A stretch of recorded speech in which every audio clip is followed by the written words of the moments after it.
Members of the press, ladies and gentlemen, my name is IRUNGU KANGATA.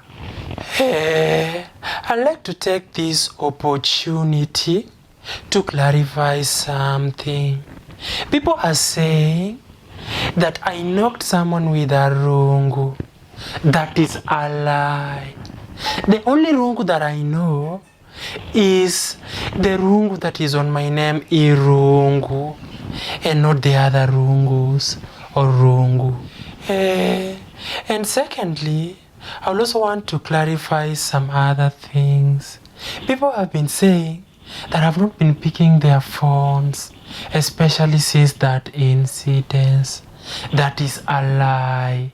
The only reason as to why I've not been probably picking your phones, it is because it was on silent.